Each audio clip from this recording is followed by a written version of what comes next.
Ishorbu haingai letana thagale akoi amuk ngasi fajraba numit asida amuk Ibungo mahakki wahei akoi tanaba akoi thorang tawonbire akoi amata chithadana ngasi akoi Ishorgi Thoujaldagi akoi churchu lakpa ngamanbire aduna akoi mayam ngasi akoi opau se hojading ina haijaning bududi akoi puning changna tamina si akoi angamba singna akoi note tobiu aduga akoi yaringai di mobile akoi yaubirek pasingna akoi silent mode to thambiu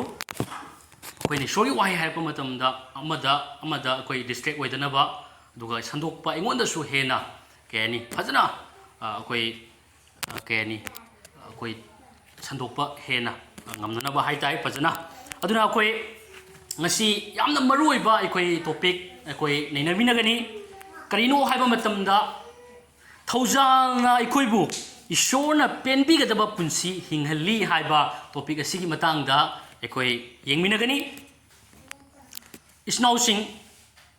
ngasi eikhoibu kanbirakibase ekoi amtang munna khantaminasi Ishorgi Thoujal adu khakki mapana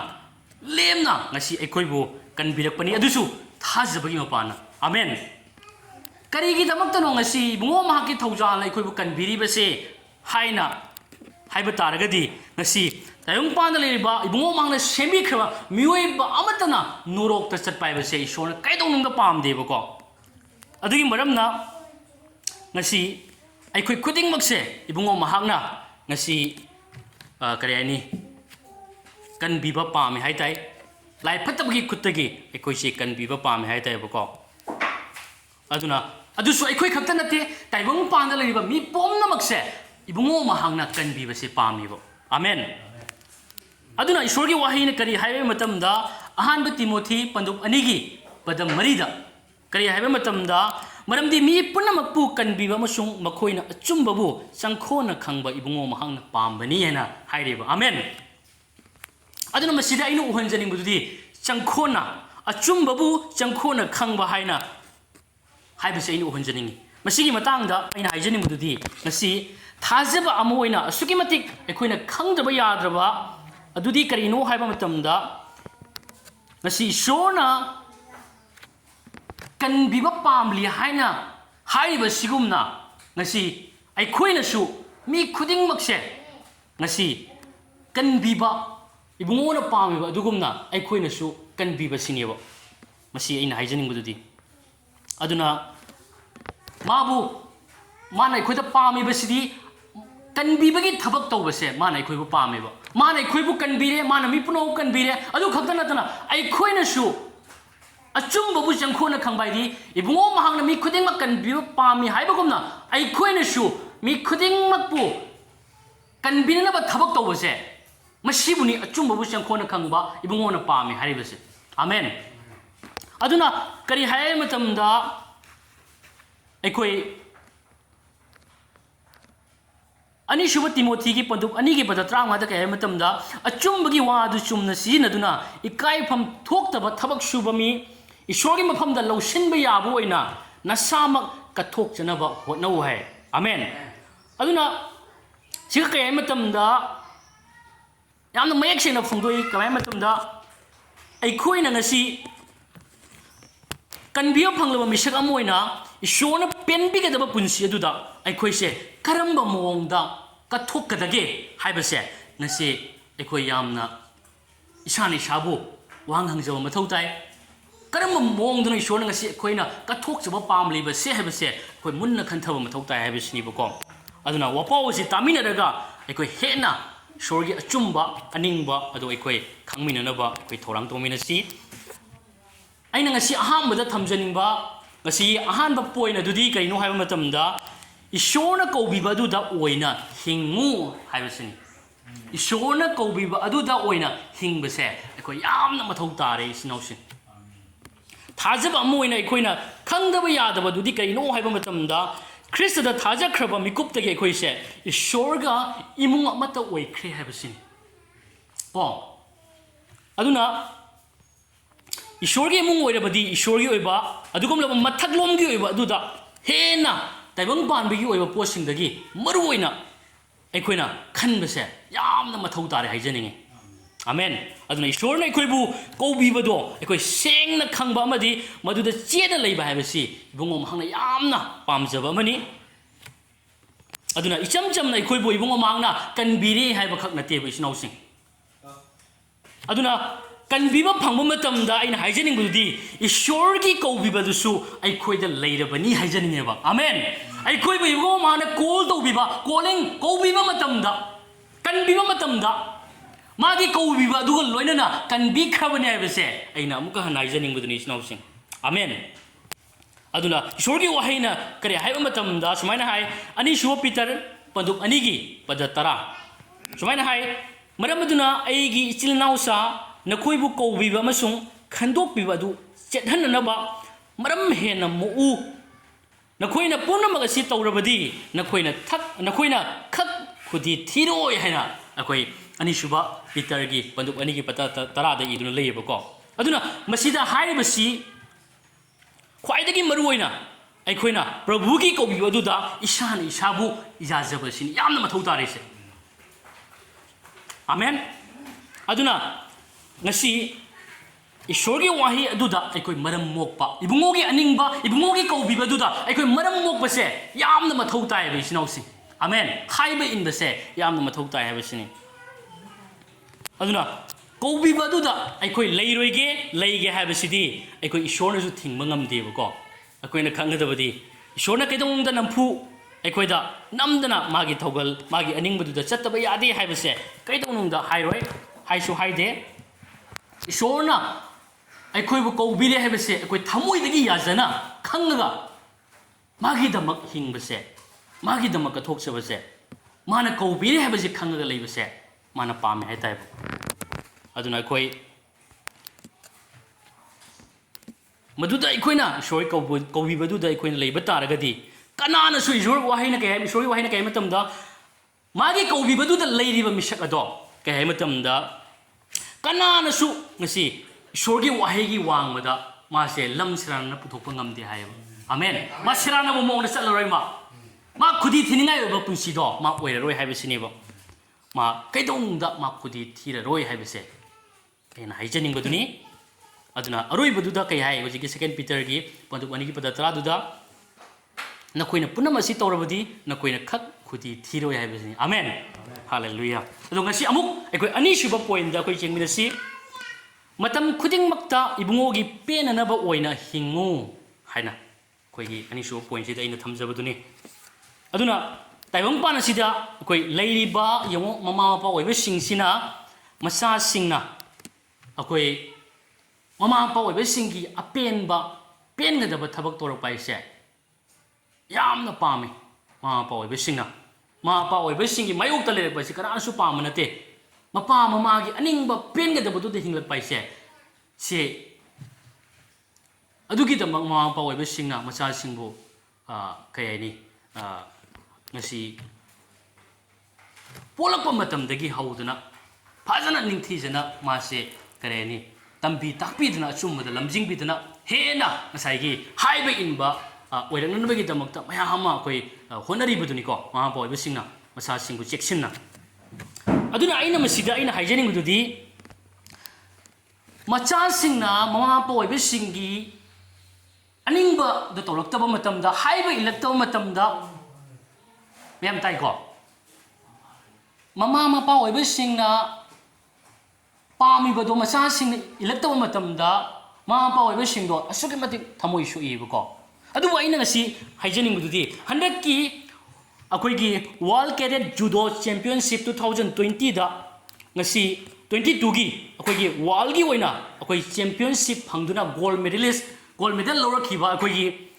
Manipur गी हाइताइ अखोइगी लिनथोइ चनम्बम हाइबा सिगी महांग लौरखिबा अदुगुमलबा अखोइ cadet जुडो championship से मा gold medallist पूरा world की ओइना India खकी नतना world की ओइना first medallist पुरखिबा अदो मागी इमुंग मनुंग मागी parents सिंग क्यागी मतिक पेंजरमगनी हाइबसिनेबा क्यागी मतिक पेलमगनी India की गवर्नमेंट इंडिया अपुमना असुकी मतिक इंडिया की मिंगचत neo पुरैदो amen aduna yo adoi bataraga dingasi Ishorgi imung oi khrabai khoina Ishorgi imungi macha sing oi khrabai khoina kaya gi matik mangroi daba adugi dama khanduna Ibungo Jisuna penbigadaba punshi aduda oina ekhoi kaya gi matik hingpham thokpagi habase aina haijaningi amen anna Ishorgi oi khrabai khoidi Ishorna penbigadaba Ishorna penaba soidana hinglakani habase ay amuka na haijaning baduni aduna Ishorgi waheina kari haiba matamda ani shuba Korinthia paduk mangagi padam mapanda sumaina hai Maram aduna eikhoina hakchang da leirabasu natraga chathokpa tarabasu eikhoina Ibungo bu penhanbasi eikhoigi pandam ni hai yungo sigai se eikhoina hakchang da leirabasu natraga eikhoina chathokpa tarabasu eikhoina Ibungo bu penhanba haibase eikhoigi pandam ni haina pakonjau polna hairibuko aduna masida polna hairibasi eikhoina taibangpanda eikhoina hinglngai punsi asi Ibungo gi damak pelhangadaba aduda oina hinggadabani haibase mana phongbuklibani bako aduna karigumba eikhoina siba thoklabasu Ibungona pengadaba punsi hinglamba tai haina pona phongbuklibani nei sinausi siba thoklabasu mana pengadaba mongda sibase Ibungo mahana pame aduna aina isnausingda hangjaningbo wafamdi kaino haiba matamda Ibungo bu penhangadaba punsi aduda nahak hojik hinglibra haibasini pakhonjo poladi kari hai Ibungo bu penhanba asi eikhoigi pandam ni haina phongdokhi koi ahumsu point da mugi minasi achumba tambibadu chetna payu haiba asigi matangda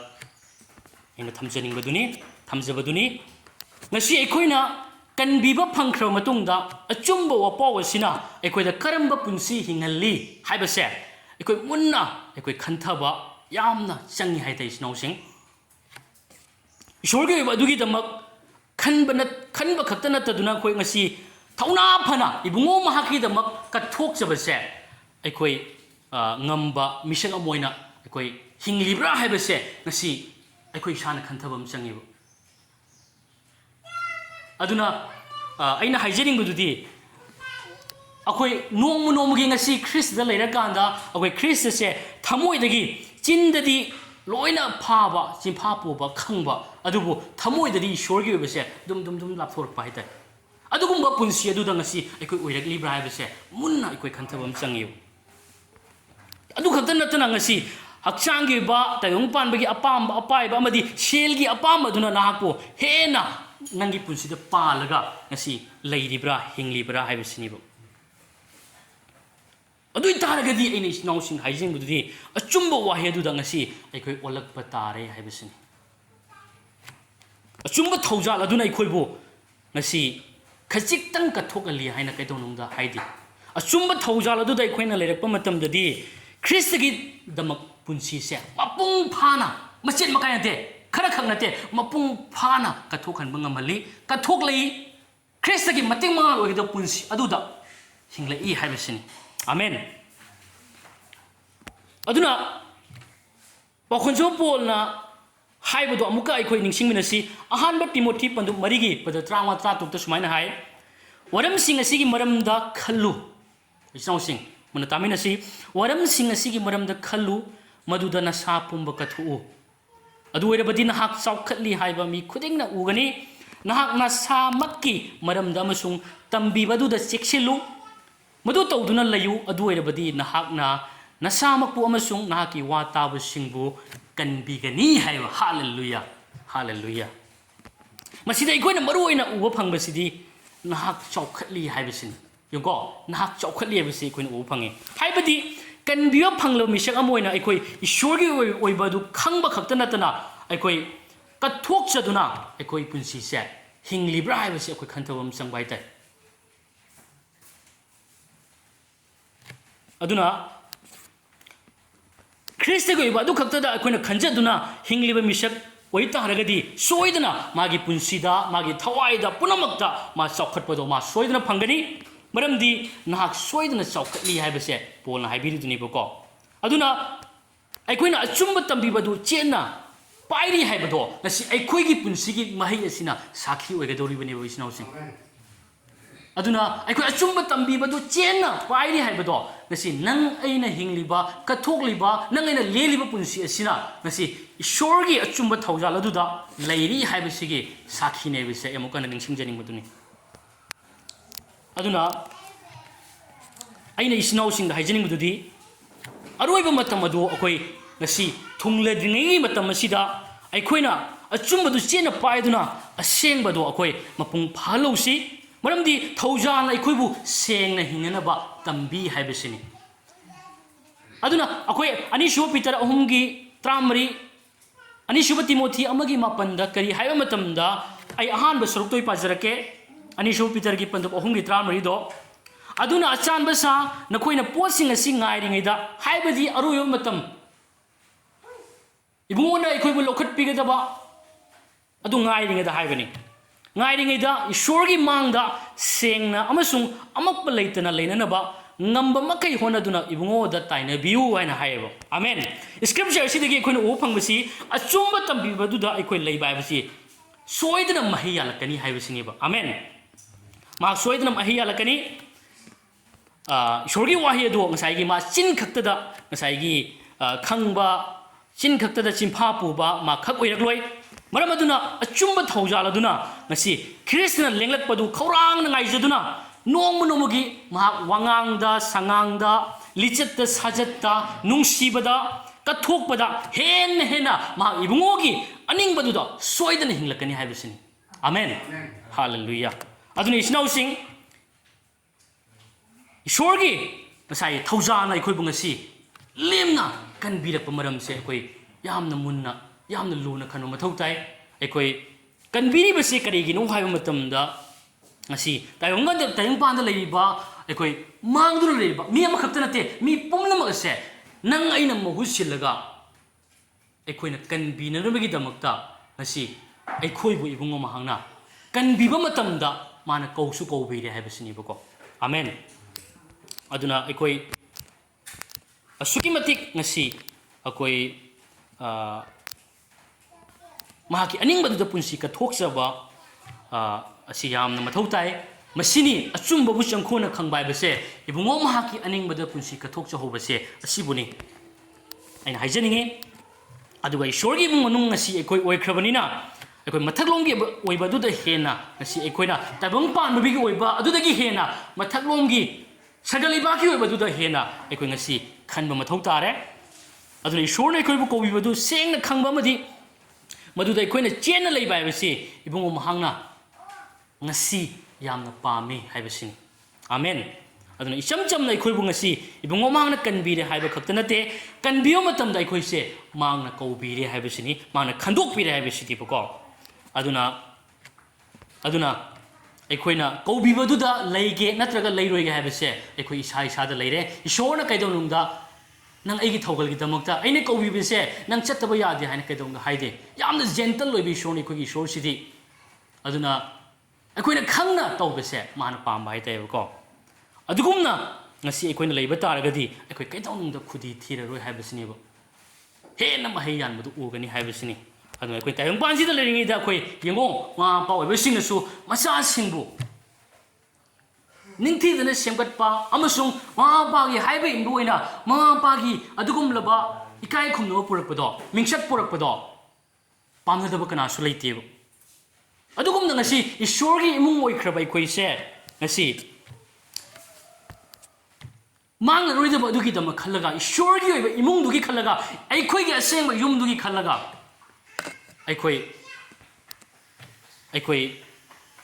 Ishorna penbigadaba punsi duda aikoi kathok hobase yamna mathau tai aikoina Ishorna kaubibadu hingbase yamna mathau tai habase in haijaringi aduna